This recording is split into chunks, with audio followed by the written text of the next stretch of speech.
Hi, let's talk a little bit about anger.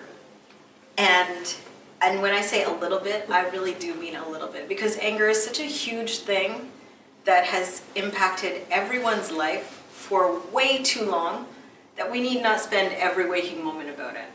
So, have you ever thought about what anger is, like what it really is, or what the great power of anger is or can be?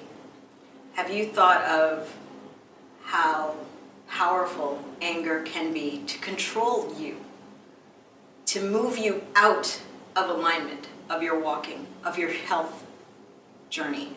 And again, as I'm saying, your health journey meaning mentally, spiritually, and physically. What can anger do to move you out of that? Oh, so much. But before we go on, I'm just going to look at the definition of anger. The Webster definition of anger is as follows: a strong feeling of displeasure and usually of antagonism or rage. Do we need to spend a lot of time dissecting what rage is, what antagonism is? No, take 2 seconds on the 6 o'clock news. You got it.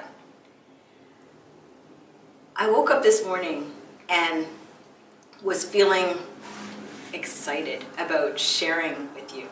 And then I listened to the news. What a big mistake that was.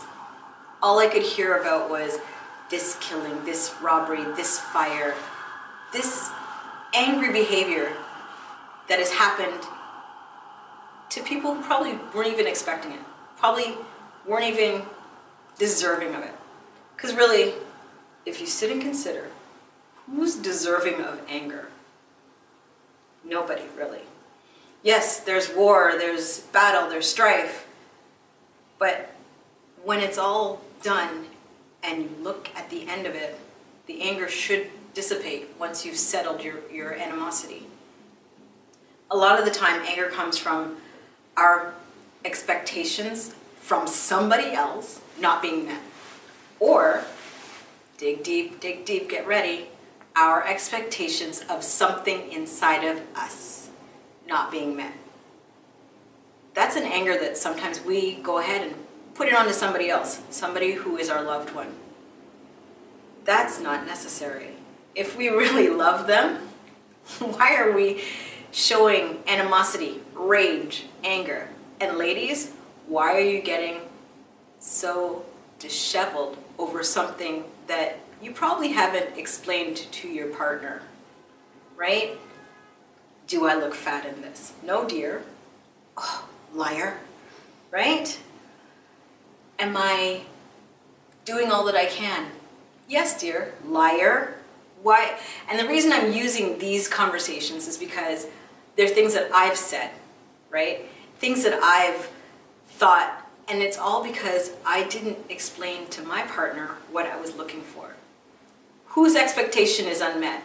Mine. But whose fault is it? Gotta point back at me again. Why? Because it's not my partner's job to read this. This is your mind. Your mind is powerful. More powerful than any anger can be. That's why I want you to focus on what you can get out of conquering anger. And really, it doesn't take much. It does not take much.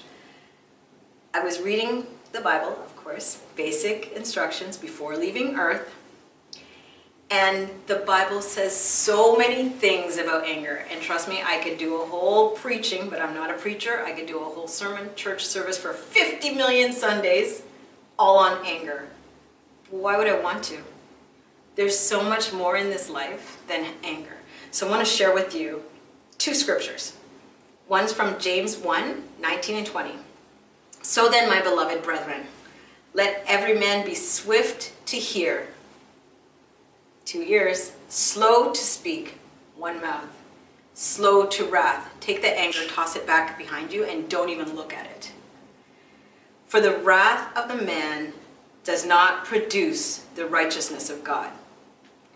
Your wrath does not show anything about your character from a good side. So why bother? We spend every day trying to make ourselves better and showing our character to be better, getting healthy and whole, so mentally, physically, spiritually, showing the best light of us. So why are we walking around in wrath, anger, or, I don't like this term, but RBF, right? So resting bully face. I'm going to call it resting bully face, but we all know it as something else. And West Indians, you know, they say your face a set up. Don't have your face a set up. Show yourself as a smile, okay? So that's about all the West Indian you're going to get out of me. So when you think about it, share your smile. I topped off our course with that. Share your smile. It takes 2 seconds at most to share a smile. Let it impact somebody. Somebody could be having a bully day, a crappy day. Share a smile. You don't know how you're going to impact somebody. Do it. The second scripture that I want to share with you is from Romans 12:21. Do not be overcome by evil, but overcome evil with good. Hello, share a smile. How can you be angry with someone who's smiling at you? Picture a 2-year-old child who has just tipped over your best pot of plants, and the dirt is everywhere, and your child is sitting playing in the dirt, just tossing the dirt in the air. Why am I saying this? I did that. I tossed it in the air. I was covered from head to toe in dirt. And I remember my mom coming to me going, Leanne, what have you done to my plants? And I'm just sitting there smiling. Biggest smile ever. My mom could not be angry. She just gave me a good dirty hug because I was covered in dirt, and then took me to clean. No wrath there, but I'm sure she was feeling it at that time when she saw her favorite plant topped over. So I'm going to stop right here and let you consider, how does anger impact you or affect you? And then I'm going to come back with something to conquer that anger.